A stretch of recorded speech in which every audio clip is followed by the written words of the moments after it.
Remember those magic eye posters? Do you guys remember the magic eyes? Right? If you were born after 1985, you probably have no clue what I'm talking about. Those magic eye posters, they're like weird images where it's kind of trippy, it's kind of groovy, right? Black light, mosaic. It's like this poster where if you stare at it, everything looks really blurry and it doesn't make sense. But the longer you look at it, eventually you see that there's an image underneath. How many of you guys remember those magic eye posters, right? What you had to do is this. You had to look at it for like a long time. And then you would kind of cross your eyes, tilt your head, and they're like, oh, I can see it. Yeah, there's a boat, there's a dinosaur, there's a ship. Do y'all remember the magic eye posters? I remember when I was a little kid, I'd go to Walmart with my grandparents, and it was so boring. And I'd be walking around. They never let me get anything that I wanted, but Walmart actually had a poster section. So I'm like, hey, I'm going to go check out the posters. And my nana was like, okay, good, leave me alone. And so I would go and stare at these posters for like an hour. I was just like weird kid in the middle of an aisle in Walmart, like cross-eyed, cock-headed, like just be like, oh, hey, what's going on? Well, take a look at this thing. And so I'd be looking at this poster, and then afterwards, I would eventually see the image, right? Do you remember? You're like, I get it. I see it. Oh, that's amazing. I see the picture. Like, do y'all remember do you know what I'm talking about at all? Okay. I'm actually going to throw it up on the screen. Oh, there it is, right? This is the magic eye. And so there's actually a certain way that you have to look at it in order to be able to see it. First, you got to get up really close, right? You got to get like this. Your face has to be up against the thing. And then you slowly, no, too far, too close. Okay. And then you slowly step back. And what they said is this. My wife was like, no, you have to look at it, but you can't actually look at it. I'm like, that makes no sense. So you got to stare at it, but you can't stare at it. And then you back up. And then if you see 4 squares, well, then you're too far away. But if you see, 2 squares, then you're too close. You got to get at just the right place, in just the right position. And then what happens is what was blurry all of a sudden becomes in focus. What you can't see, all of a sudden you see clearly.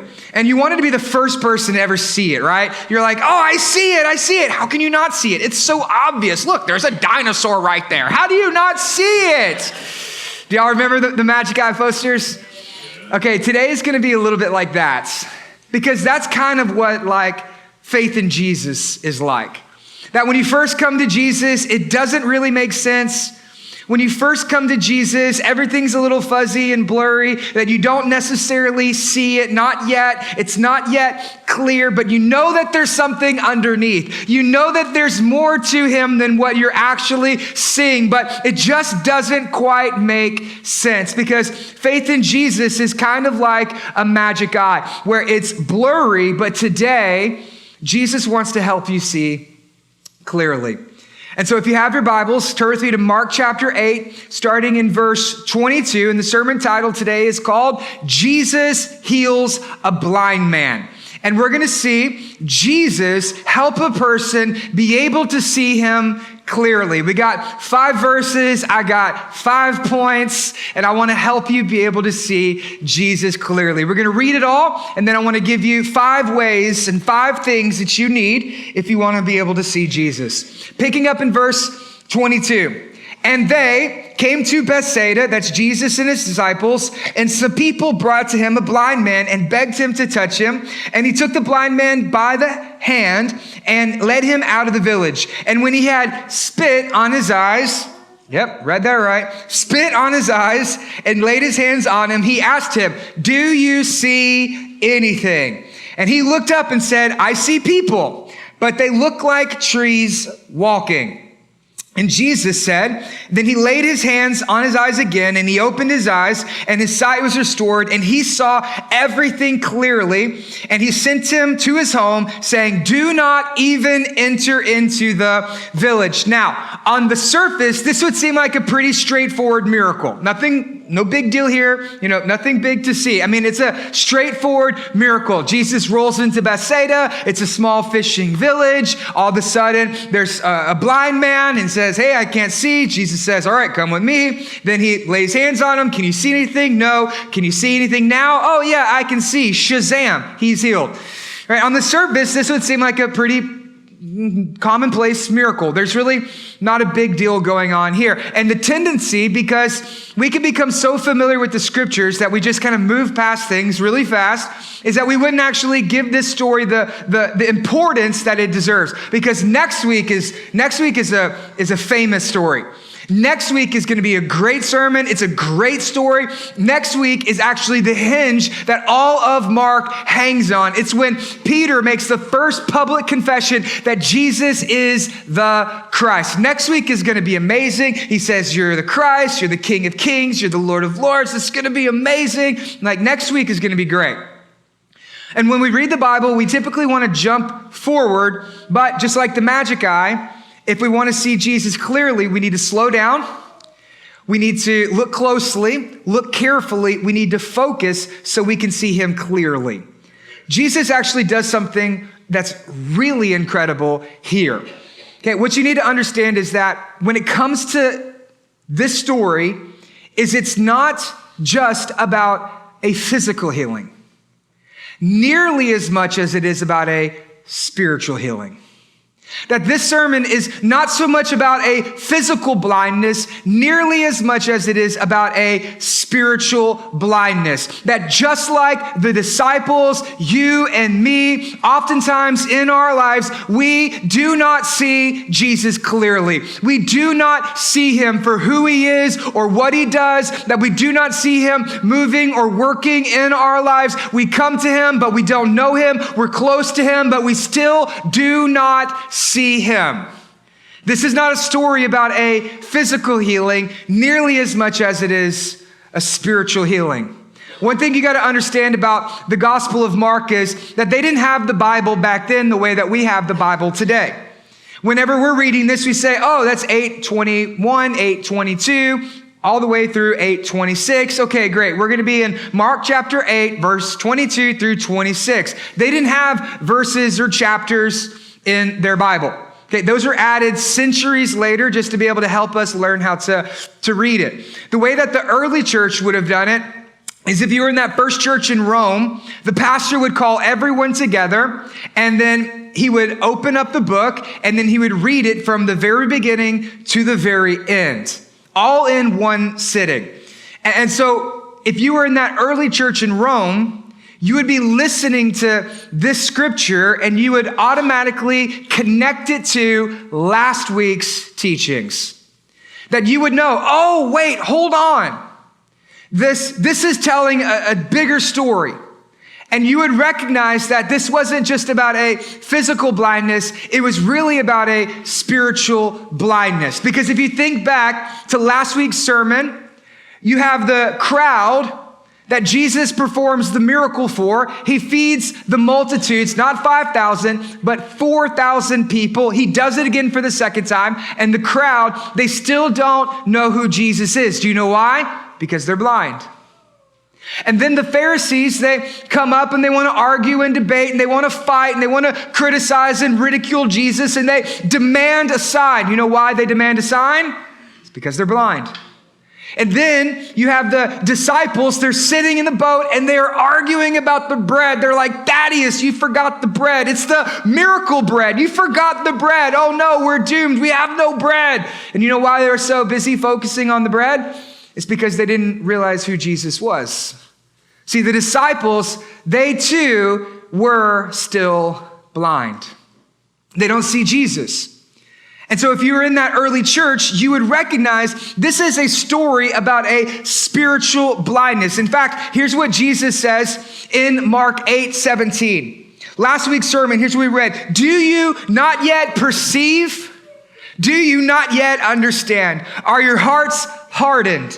Having eyes, do you not see? Having ears, do you not hear? And do you not remember? And then verse 21, very important. He says this, do you not yet understand?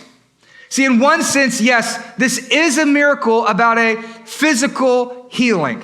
See, at Redemption, we believe in physical healing, like we do. We believe that Jesus does, can, will, still, wants to heal. We believe that. So if you are going through something in your life and you need Jesus to heal you, please come forward. We love to pray for you to see if Jesus will heal you. We have a whole prayer team in the front that would love to pray for you. If you're sick, please come forward. We'll pray for you. We believe that Jesus heals. If you're suffering, please come forward. We want to pray for you. We believe that Jesus heals. We've seen Jesus heal people in our church. We pray that Jesus will heal people in our church. We believe it. We expect it. He can do it. We believe in healing. But this sermon is not just about physical healing.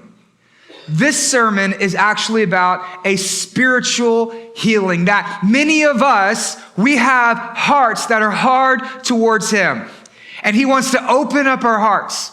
Many of us, we have ears that are closed towards him, that he wants to speak into your life, but we're not listening to him. And so we need him to open up our ears so we can see. That many of us, we are blind to him. We have eyes that cannot see, that we are living in darkness. We are blinded. We are living in a way that we cannot know him. We cannot see him. He's not clear. We need to see Jesus clearly. How many of you at points or places in your life, you're wondering, where is Jesus at in all of this? What is Jesus doing in the midst of this? I can't see him. I don't know him. I don't understand him. I do not yet perceive. How many of you in your life, you want to be able to see Jesus clearly? If so, then he needs to do a miracle in your life. So that way you can see him clearly. My great-grandmother, she used to sing a song before she passed. It was an old hymn. And she would sing this and she would say, day by day, these things I pray, to know thee dearly, to follow thee nearly, and to see thee clearly. If that's you, you're in a place to where faith looks like a magic eye, where you know there's something bigger and better underneath it, but it's just not making sense. And you want to see Jesus clearly. Let me give you 5 ways that you can see Jesus clearly. The first way for you to see Jesus clearly is you got to be desperate for him. If you want to see Jesus, you got to be desperate for Jesus. In verse 22, and they came to Bethsaida, and some people brought to him a blind man and begged him to touch him. Now, blindness was rampant in the ancient world.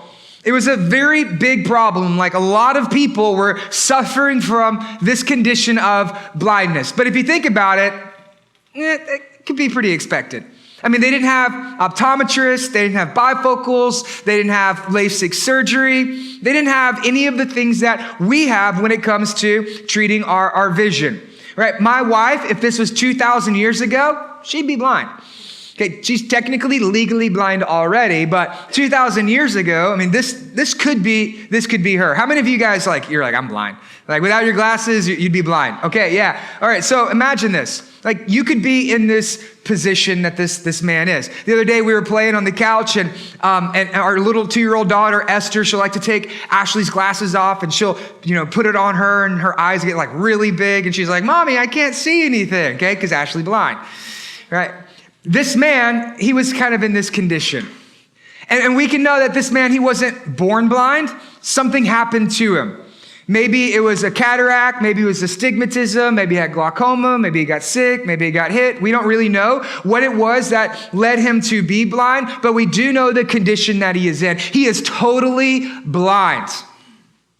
And we know he wasn't born this way because in a few verses, what we recognize is that he says, I see men, they look like trees walking. Okay, if he had always been blind, he wouldn't know what a tree looked like. He wouldn't know what a person looked like. And so he wouldn't be able to get him confused. So this man, he is blind. And what we also see is this, that he is desperate. Just imagine being a person of sight and then you're blind. You'd basically lose everything, wouldn't you? I mean, for them, they would be considered a curse of God. That they must have done something in their life, or someone had done something in their life. Maybe it was a sin, but God would have struck this man with blindness. And so he was considered an outcast. He was ceremonially unclean, so he wouldn't be allowed to go to worship.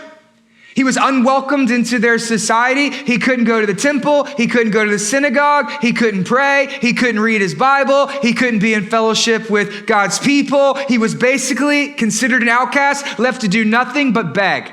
He can't work. If he's not married, then he wouldn't be allowed to be married. He couldn't have children. He would never see a sunrise. Just think about this man. He has lost everything. And now he's at a point to where he is desperate for Jesus. That he is running to Jesus. He is coming to Jesus. He is begging for Jesus. This man here, he is desperate for Jesus. And in the ancient world, there was all sorts of remedies and cures that they would try to give towards blindness. I mean, they were kind of crazy. I actually saw a lot of them when I was doing sermon prep this week, reading through some commentaries. I'll share a couple with you. Like if you were blind, here's some of the things that you would do. You would go to the pagan priests, or maybe you'd go to a rabbi, or maybe you'd go see, some pagan doctor, and they would say, okay, here's some things you can do to be able to cure your blindness. You take the blood of a rooster and you mix it with honey. And then you rub it on the eyes, and once it gets nice and crusty, then you would wash it off, and then you would be healed. It didn't work. And they're like, well, that didn't work. We got another idea. You can take onions and garlic, because I know that's what I want in my eyes, and then mix it with the jaw of a crocodile. You're like, but how do I find a jaw of a crocodile? Well, if you can't find a jaw of a crocodile, there is a substitution you can use, which is the bones of a perch. So you could take the crocodile jaw, the bones of the perch, the onion, and the garlic, make it into a balm, rub it on the person's eyes. They could go down to the temple and they could wash it off, and then maybe they would see. Ridiculous things. And none of those things actually worked. But this man, he's in a place where he is begging for Jesus. He is running to Jesus. He is coming to Jesus. He's at a place in his life where he's desperate for Jesus. He's done all of those things. He's tried everything, and nothing has helped, and nothing is better, and nothing works. He's worse than he was before. And this man, he has tried everything. And until you come to Jesus, you will try anything. Until Jesus is the only thing, you will try anything.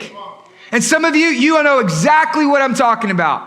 You think rooster's blood and honey, well, that's ridiculous. That's not going to cure blindness. Neither will drugs, sex, and alcohol. But that's what you try. Neither will hook up, shack up, break up. But that's what you try. You say, that's ridiculous. Then why are you trying it? Because it ain't going to cure your blindness. Many of you, that's exactly what you do. That you would say, okay, well, I'm going to get this job and that's going to cure me. No, it won't. You're still blind. Well, I'm going to get married and that's going to cure me. No, it won't. You're still blind. Well, I'm going to get divorced. That's going to cure me. No, it won't. You're still blind. All right, well, I'm going to sleep with this person and I'm going to live with this person and then maybe that will cure me. No, it won't. You're still blind. You say, well, okay, well, I'm going to do these drugs and I'm going to go to these places and hang out with these people and then that will cure me. No, it won't. You are still blind. Well, I'm going to be a good person. I'm going to work really hard and I'm going to vote for this certain person and then that's going to cure me. No, it won't. You are still blind. Everything you try, everything you do, nothing helps. It's only going to make matters worse. And you think that this is going to be the cure for your blindness. There is no cure for your blindness except for Jesus. And until Jesus is the only thing, you will try anything. And you look ridiculous while doing it. Until you get to a place in your life where you're desperate. This man, he was desperate. This man, he's in a place to where if Jesus doesn't touch him, then he's going to be blind for the rest of his life. And many of you, without coming to Jesus, not only will you be blind in this life, but you will be blind for the next one, and you will live eternally in darkness, spiritually blind, never able to see Jesus. This man says, unless Jesus touches me, unless I can get to Jesus, unless I can be with Jesus, unless I can get at the feet of Jesus, unless Jesus heals me, I'm going to be blind for the rest of my life. People who are physically blind, they know they're blind. People who are spiritually blind, they don't see it. This man, he is desperate for Jesus. Are you desperate for Jesus? Are you in a place in your life where Jesus is the only thing? Are you in a place in your life where Jesus is the only one and the only way? Until you get to that place where you're so desperate for Jesus, you will never see him clearly. If you want to see Jesus, you got to be desperate for him. Which leads us to the next point. If you want to see Jesus clearly, then you need to be led by him. Here's what we see here. And he took the man by the hand, and he led him out of the village. And when he had spit on his eyes, he laid his hands on him, and he asked him, do you see anything? So the man comes to Jesus. He's blind. Jesus recognizes this, and he says, okay, let's do this thing. He grabs him by the hand, and then he takes him outside of the village. And so they're going for their walk. They're outside the village. They're in the middle of nowhere. It's him and the man. And what he does is this. He's like, okay, you ready?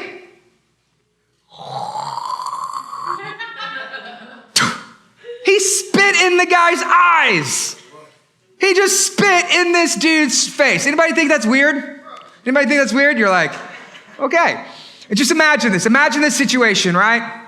So today, after the sermon, we do our little altar call, altar prayer time. And if anybody, wants to receive prayer, please come down to the front. We'd love to be able to pray for you. And then as you come down to the front, there's Meredy and Chuck. Nice elderly couple, deacons in our church, leading our prayer team. And you think, oh, I'm going to go let Miss Dee Dee pray for me. You go down front, and Dee Dee's up here, and she says, well, is there anything I pray for you? You said, yeah, Pastor's sermon really got to me today. And I think there's some areas in my life where I'm spiritually blind, and I just need Jesus to open my eyes. And Dee Dee's like, okay, we can do that for you. Give me 1 second.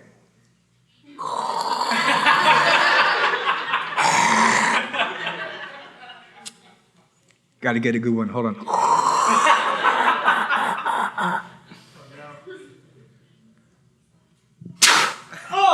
Oh, I'm never coming back to this church again. That's weird. Why would Jesus spit in this guy's eyes? Actually, this ain't the only time Jesus spit in a guy's face. If you remember back to Mark chapter 7, when Jesus heals the deaf and mute man, he spits in his mouth. Like, Jesus be spitting on everybody, I guess. Like, that's just kind of the way he does things.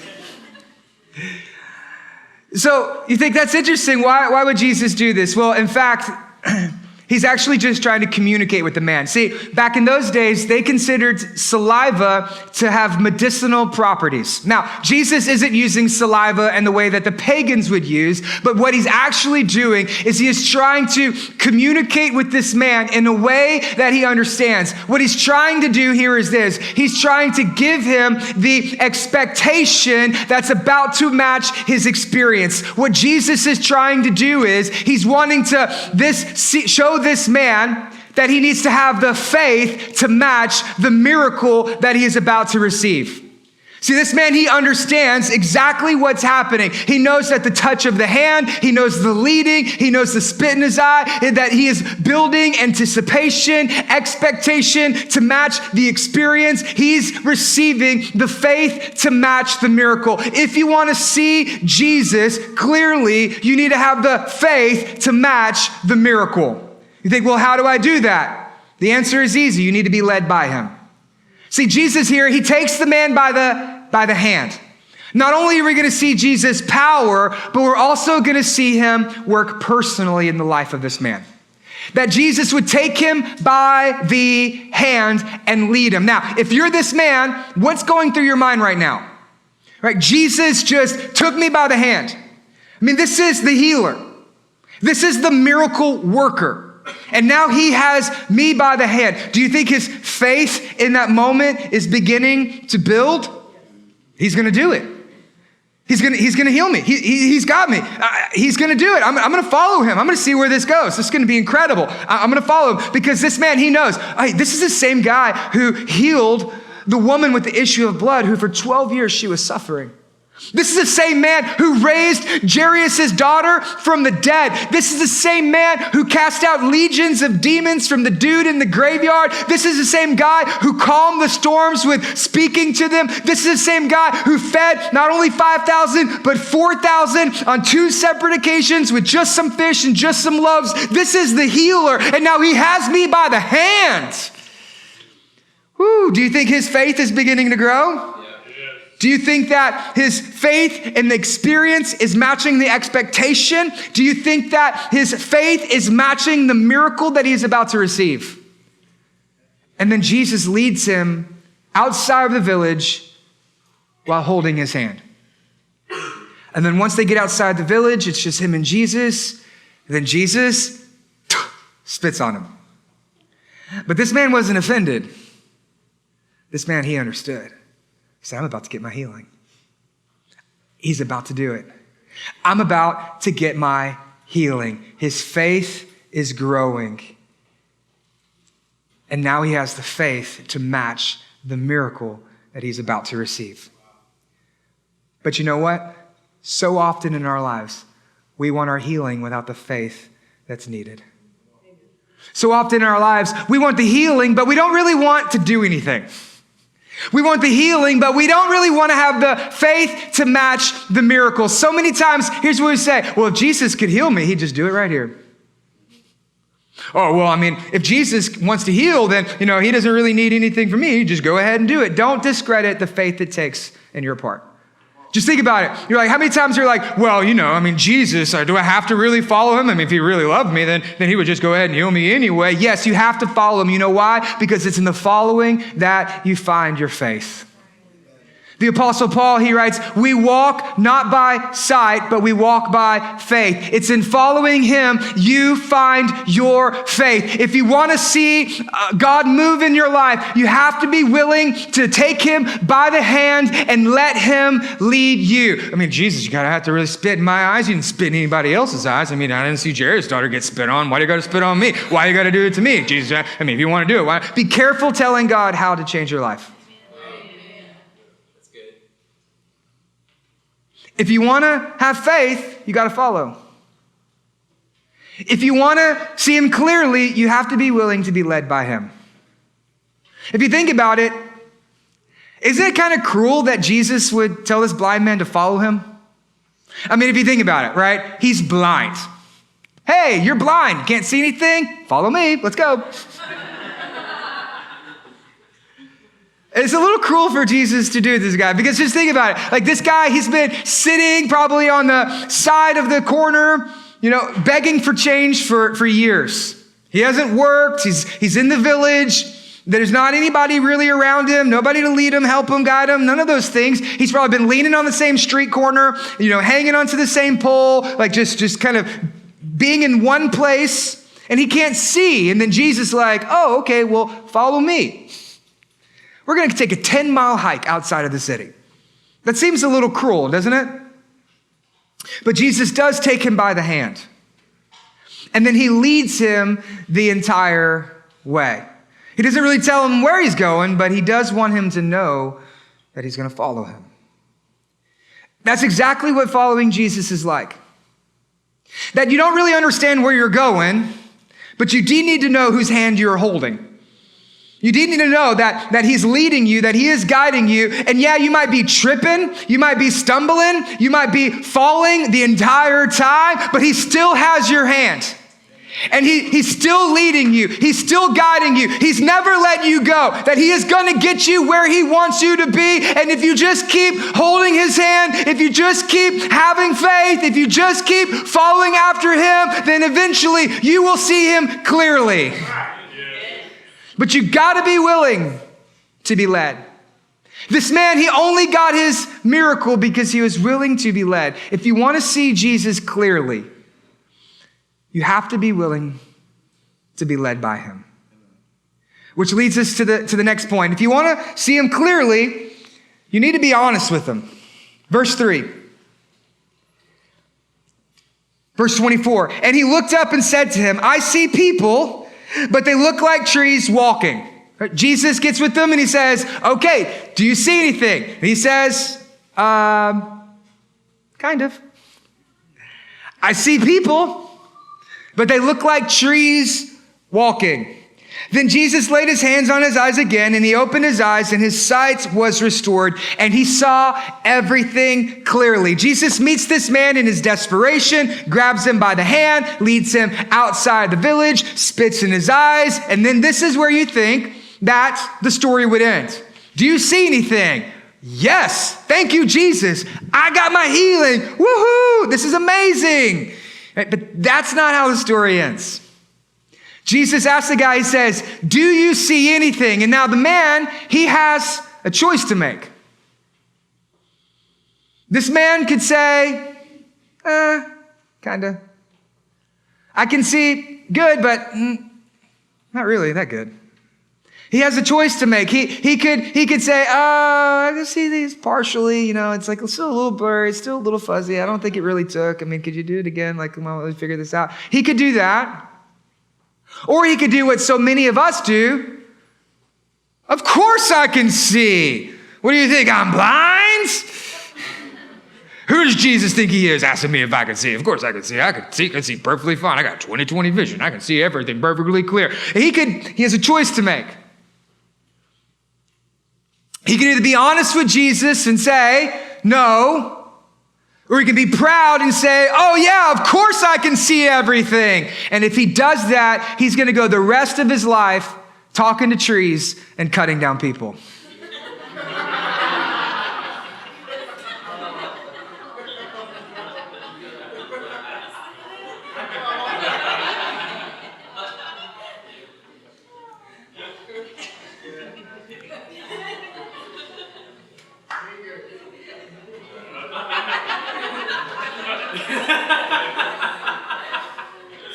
She gets it now. Good. If you want to see him clearly, you got to be honest. You have to be able to say, no, I don't see anything. I don't see everything. It doesn't look clear. Okay, Jesus, I'm going to need a little bit more from you. It's not yet clear. It's only partially clear. It's not perfectly clear. Jesus, I need more.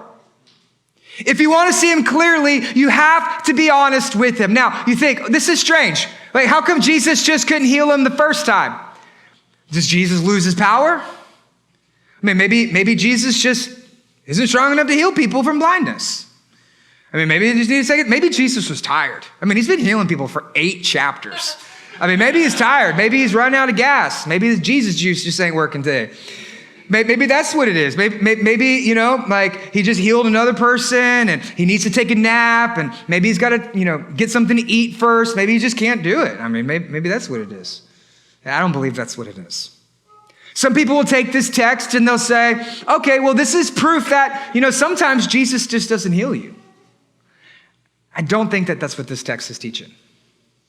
And then on other occasions, some people say, well, this just goes to show that miracles happen in stages. And so, like somebody prays for you and it just doesn't quite take. You need to shake it out. Maybe he can do it again. And then if it didn't work, you just walk it off. And then maybe it's going to work again. I don't think that's what this text is teaching either. This text, remember, is not about a physical healing. I'd be really careful building a doctrine off of one verse. This is not about a physical healing. This is actually about a spiritual healing. This is actually really unique. Do you know that this is the only time ever recorded in any of the Gospels that Jesus does a partial miracle? Matthew, Luke, nor John record this story. Only time in all of the Gospels there's a partial miracle. And more than that, this is the only time in the entire Bible that a partial miracle is ever recorded. You think, well, that's interesting. Yeah, it is.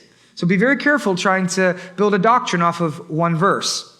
So what is this showing? See, I don't believe that Jesus ever does anything halfway. I don't know about you guys, but I just don't believe that Jesus ever does anything halfway. I don't believe that Jesus ever halfway saves. I don't believe that Jesus ever halfway forgives. I don't believe that Jesus ever halfway sets people free from their sins. I don't believe that Jesus ever halfway loves somebody. I believe when Jesus does something, he doesn't go halfway. Jesus goes out of his way to do things all of the way. That whenever Jesus heals, he doesn't just do it partially. I believe he does it perfectly. Whenever Jesus saves, I don't believe he saves you partially. I believe he saves you perfectly. Whenever Jesus forgives, it's a perfect forgiveness. That Jesus does anything partially, Jesus does everything perfectly. So what is this text showing us? This is actually a spiritual illustration of a spiritual condition. See, this man, he might be the one who's blind, but he's actually not the one who is blind. whenever Jesus speaks to him and says, "Can you see clearly?" We think, well, that's interesting. Who's he talking to? Sounds to me a lot like verse 21. Do you understand? What Jesus is really saying here is he is using the blind man as an illustration for his blind disciples. He's looking at the blind man, but he's really seeing through the blind man, looking over to his disciples, and he says, "Can you see clearly? Do you know who I am yet? Do you not yet understand? Do you not yet perceive? Do you not yet get it? Can you see anything?" Who do you think the people who look like trees are? They're outside the village. Who are the people? It's the disciples. See, the blind man, he wasn't the real blind man. The disciples, they were the ones who were blind. They were the ones who didn't see Jesus clearly. Because the blind man, he's like, "I have no clue what you're talking about, but I'm still blind." It's not good enough. I need more. Like, I see people, they look like trees walking. This doesn't make sense. Okay, Jesus, it's not good. I need more than this. And because the man was willing to be honest, he got his healing. Amen. Honesty leads to your healing. The disciples, they were unwilling to be honest about the state that they were in, about the condition that they were in, about the spiritual blindness they had. They were unwilling to be honest, and so they still have not got their healing. But this man, he was like, "I'm going to be honest. I can't see anything." Boom, second touch, healed. He had a choice. He could have settled for good enough. But it wasn't good enough. Good enough is not good enough. Don't settle for good enough when what you really need is a second touch. You need a second touch from Jesus. Don't settle for good enough. What Jesus is showing us is this, is that one touch from him is not enough. You're going to need a second touch. You're going to need a third touch. You're going to need a fourth touch. You're going to need a constant, continual coming to him so that he can touch you, so he can change you, so he can transform you, so he can be with you. You need more than just one touch. Don't settle for good enough when what we all need is really a second touch. We need him to touch our lives again. And sometimes we settle for good enough. Well, marriage is falling apart, but at least I ain't divorced. Good enough. Kids aren't following Jesus, but at least they ain't in prison. Good enough. I don't really want to deal with my depression, so I'll just post memes on Facebook so people think I'm happy. Good enough. I don't have a prayer life, but, you know, God knows my heart. Good enough. I don't really want to forgive those people in my life who hurt me, but I'll just ignore them. I guess that's good enough. I don't read my Bible, but I remember the Sunday school stories. I guess that's good enough. I don't want to go to church, but, you know, I'll just watch some YouTube clips, and I guess that'll just be good enough. I don't really want to walk in freedom, so I'll just, you know, sit here and live my old life and do the same things that I've always done. I guess that's just good enough. I don't really want to, you know, be passionate about the Lord or on fire for Jesus like the rest of those redemption people. But, you know, I mean, I did bow my head and I prayed the prayer, once saved, always saved. I'll get to heaven by the skin of my teeth. I guess that's just good enough. And many times, you don't see Jesus clearly because you settle instead of getting a second touch. You settle for good enough when what you really need for your life is you need a second touch. One touch from him is not enough. You need a second touch. And when it comes to those of us in our church, there's so many of us who don't see Jesus clearly because we're unwilling to be honest with him and say, "You know what, Jesus, I need a second touch. That one touch from you is not enough. I'm going to need you today and tomorrow and the next day and every single day for the rest of my life, and I can't get enough. I need a second touch. I'm not going to settle. I need a second touch."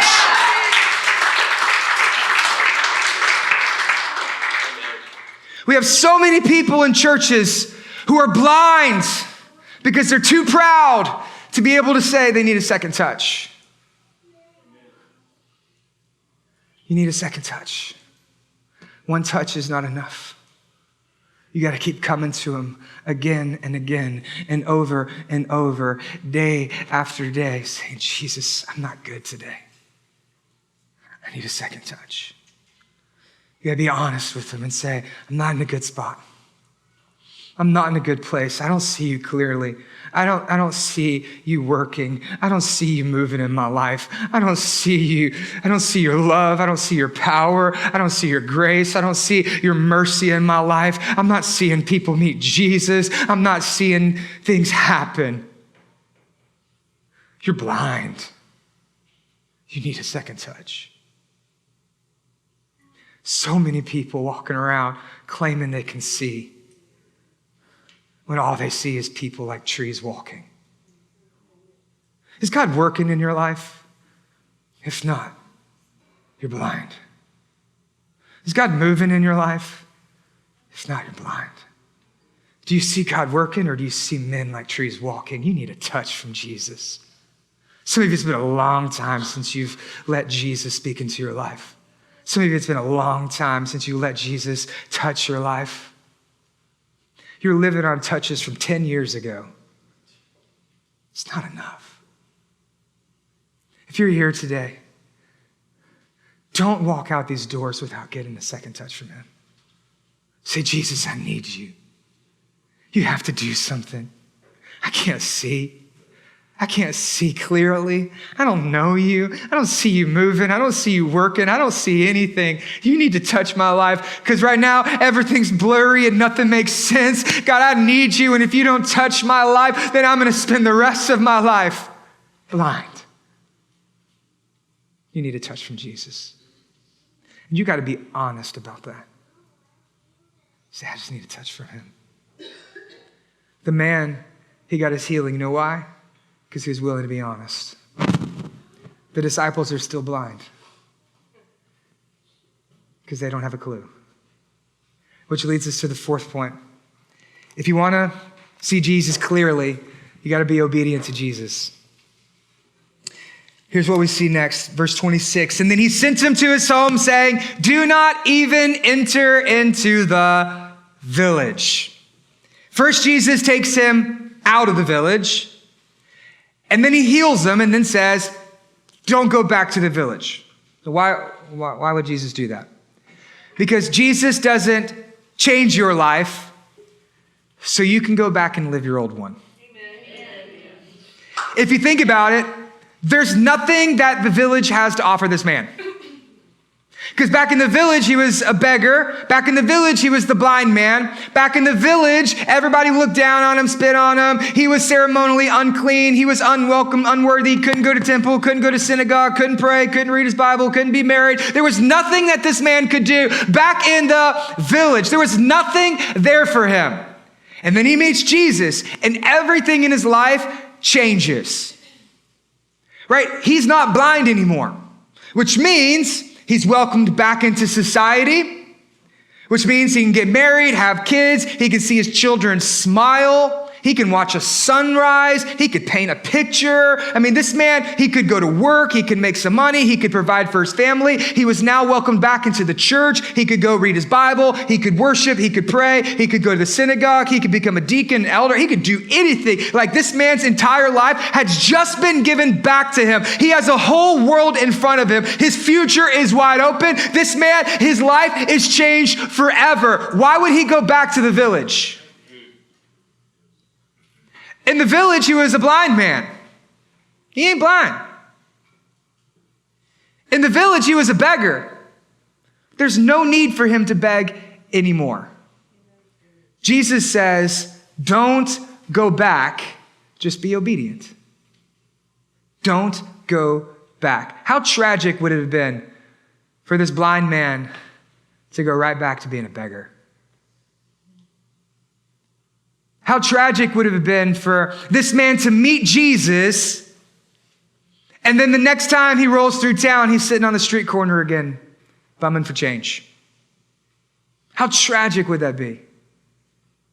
To have Jesus open up your eyes and then go right back to living the same life that led you to him in the first place.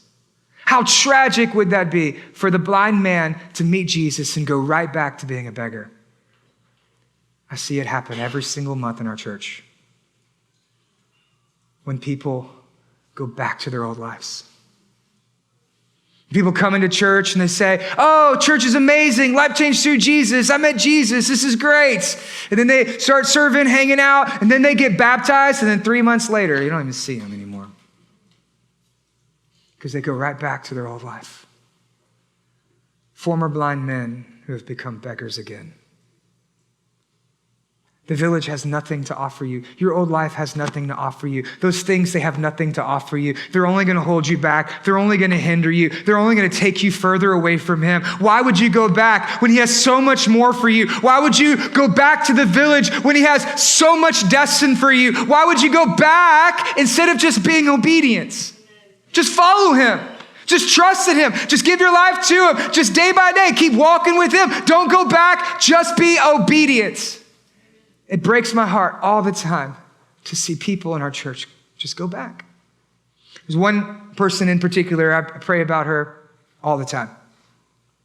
I met her at the gym and started a conversation. There's a lot of things in our life that were very similar. And as I was talking with her, sharing my faith, witnessing to her, and we built up a little relationship, and she told me she was an atheist, and she'd never read her Bible, never been to church, and I'm like, okay, cool, sounds like you'll fit right in here at Redemption. And so I invited her to church. She's like, well, I don't really want to go, and I don't really know. It's like, hey, that's cool. So we just kept talking, and eventually I built up enough relationship where she trusted us, and so she came to church, and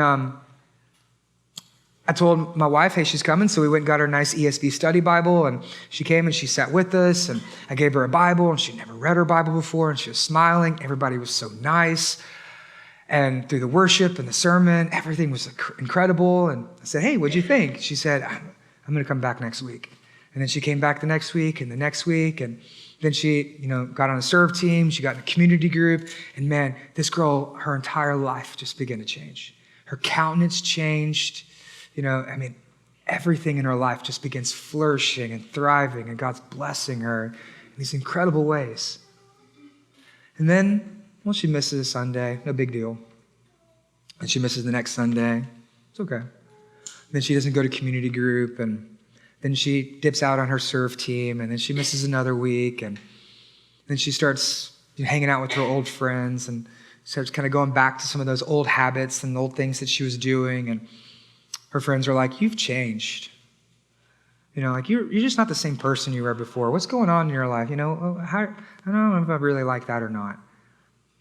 And as she goes back to her old life, eventually the voices in the village begin to take her away from the healing she's received. And then I stopped seeing her and didn't hear from her anymore. And so me and Ashley actually ran into her at the grocery store.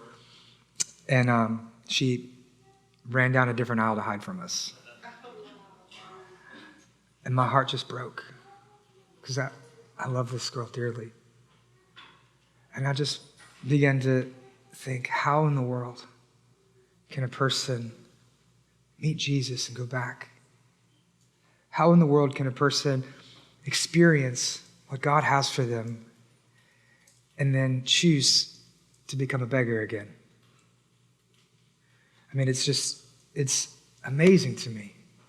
Are you saying, Pastor Byron, are you saying that you can lose your salvation? I'm not saying that. What I'm saying is, if you're going back to being a beggar, maybe you were never really healed in the first place. I see so many times people go back to their village. Why? Why would you go back? What does it have to offer you? A street corner? What does it have to offer you going back to the village? There's nothing there for you. Your old life has nothing there for you. There's no reason for you to go back. Your old nature, nothing. Your old self, nothing. Those old lies, nothing. The guilt, the shame, the condemnation, nothing. The brokenness, nothing. The blindness, nothing. Why go back when he has something far better for you? Don't go back. Just be obedient to him. Don't go back. Jesus says there's no reason for you to go back to the village because I just gave you a brand new life. It's yours. Just be obedient. Which leads us to the last point. If you want to see Jesus clearly, you need to be amazed by Jesus. Here's what he says. I want to look verse at 25 again. It says, then Jesus laid his hands on his eyes, and again he opened his eyes, and his sight was restored, and he saw everything clearly. You know, sometimes we can read verses like this, and the tendency is that we're just going to rush past it real fast. We're like, oh, okay, there's the blind man. Big deal. You know, Jesus healed a blind man. All right, he's healed a lot of people. Why is this of any significance? Only 5 verses. Not really going to cut into my devotional time. Let's just keep moving forward. And oftentimes we would skip this, but just like the magic eye, if we don't lean in, look to, focus on, we're going to miss something that is underneath that is actually very significant. But my fear is this, is that we can become so familiar with Jesus that we cease to be amazed by him. If you think about it, you're like, well, what's the big deal about healing a blind man? In fact, Jesus heals blind men all the time. This is the first time in Mark. He's going to do it again in a couple of chapters. But the number one miracle that Jesus performs more than any other miracle is healing blind people. Right? 7 times in the Gospels, Jesus is recorded as healing blind people. It's his favorite miracle to do. Well, what's the big deal about that? Do you know how many people in the Old Testament were healed of blindness? 0. They had considered it impossible. That it was a disease that was incurable. If you were blind for the rest of your life. There's nothing they could do. There's no healing that would be available for you. It's impossible. And then Jesus comes along and Jesus does the impossible. They didn't think that anyone could ever be cured. But there was a couple of prophecies in the book of Isaiah about a man who was going to come from God, the promised Messiah, and only the Messiah would be able to open the eyes of the blind. And then here they are. The Messiah is right in front of them. And in these 5 verses, Jesus fulfills the messianic prophecies about him being the one who is going to open the eyes of the blind. And then Jesus comes, and then Jesus does it. And you guess what the disciples' response was? Nothing. They witnessed something that no one in the history of the world had ever seen, and they have failed to be amazed by him because they were so familiar with him. They ceased to be amazed by him. Do you think the blind man was amazed? Yes. Oh, yeah. They're like, oh, I see people and they look like people. This is amazing. Do you think the people who brought the man to Jesus, they were like, he did it. Took a little spit, but he got it done. Do you think they were a little amazed by Jesus? Oh, they were amazed by Jesus. And then the disciples, here's what they see. They see the Messiah in front of them. They see the miracle in front of them. They see Jesus in front of them. And they have become so familiar, they've been ceased to be amazed by him. Just another healing. What's the big deal? Jesus does this stuff all the time. Just another miracle. Let's say Tuesday. I think that's his miracle day. This is just what happens when you follow Jesus. I mean, you know, but how many times have we ceased to be amazed by him too? How many times are you like, well, just church on Sunday? What's the big deal about that? Just community group. Just prayer. Just Bible reading. Just Wednesday night, first Wednesday prayer meeting, not a big deal. It's just first week of the month, we pray as a church. That's just how it is, you know. Have you become so familiar with Jesus that you have ceased to be amazed by him? If you want to see Jesus clearly, you have to be amazed by him. Are you amazed by Jesus? I mean, how can you think about Jesus and not be amazed by him? I mean, just think about it. He is the creator of the universe, become a man, entered into human history, lived the life that you never could live, died the death that you deserve in your place for your sins, takes upon himself all of the wrath and the punishment of God, and then as he is buried, resurrects after 3 days, conquering Satan, sin, hell, death, and the grave, giving you hope, giving you grace, giving you mercy, giving you redemption, and then he ascends to the right hand of the Father, where he gives you the Holy Spirit. How can you not be amazed by that? Every time you think, I'm saved, how can you not think that's amazing? That your past has been forgiven, that he's given you a new future, a new destiny, a new direction, a new life. How can that not be amazing to you? That the worst day of your life is not even credited to you, and then the best day of Jesus' life has been given for you. How can you not be amazed by that? How can you not sit your feet on the ground every morning you wake up, take breath in your lungs, and realize he's given you another day? How can you take that for granted? How can you not be amazed by that? How can you cease to be amazed by what Jesus does? He gives you the Holy Spirit, spiritual gifts to enable you through his power to change the world. He's given you a church with everyone in this room who used to be strangers, but now they're family. He's given you the Bible, the authoritative word of God for your life, so you don't have to guess who he is. He speaks directly to you. He listens to your prayers. I mean, he's given you everything you need. How can you just come to church and say, oh, it's just church again? How can you be a Christian and not be amazed by Jesus? It's wild to me that we have a culture today where it's okay for you to be a casual Christian. Blows my mind that you could think it's okay for you to be like, well, I love Jesus, but I don't really pray very often because, that's for the really spiritual people. Blows my mind. Blows my mind that we can say, well, I'm not one of those crazy Christian Jesus love and redemption people. I only go to church maybe once a quarter when I feel like it. Blows my mind. Blows my mind that we've accepted a level of Christianity of blindness. If you're not amazed by Jesus, can I just tell you, you're blind? You just don't see him. If you can look at him and not be amazed, you're blind. But it passes for Christianity all the time. I wasn't going to tell this, but I'm already over time, so let me go ahead and tell this story anyway. My pastor, his name's Donnie. He's a pastor of a church here in town, and he's been a mentor for me. And whenever I started working with him, he told me a story about whenever he was a young preacher, he just kind of got his first church, and he got voted in by all the deacons. And he got up to preach a gospel message. And at the end of the message, he gave an altar call. And then one of the deacons came forward for the altar call. He was like, what are you doing here? You're a deacon. You voted me in. And the deacon, with tears in his eyes, he said, I've been in church my entire life, and I'm a deacon here. And I've never accepted Jesus as my Savior.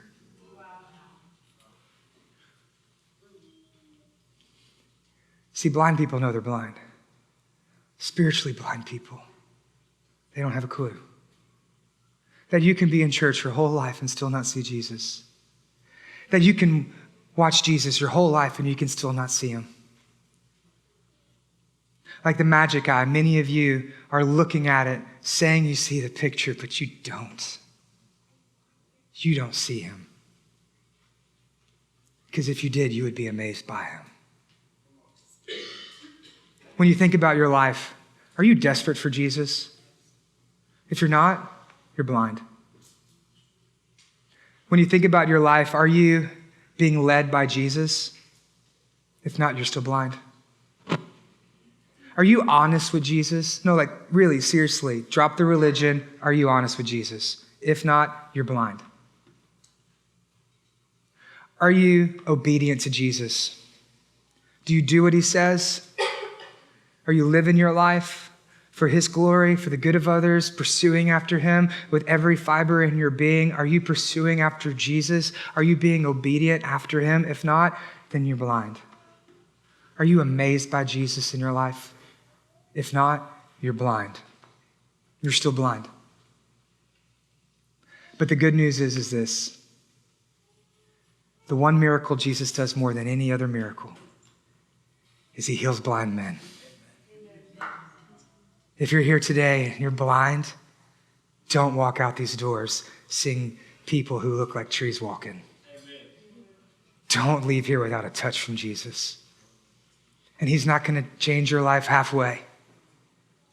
He's going to change your life completely so you can begin to see him clearly. So that way you will know him for who he is. The gospel is good. The gospel is that Jesus heals blind men.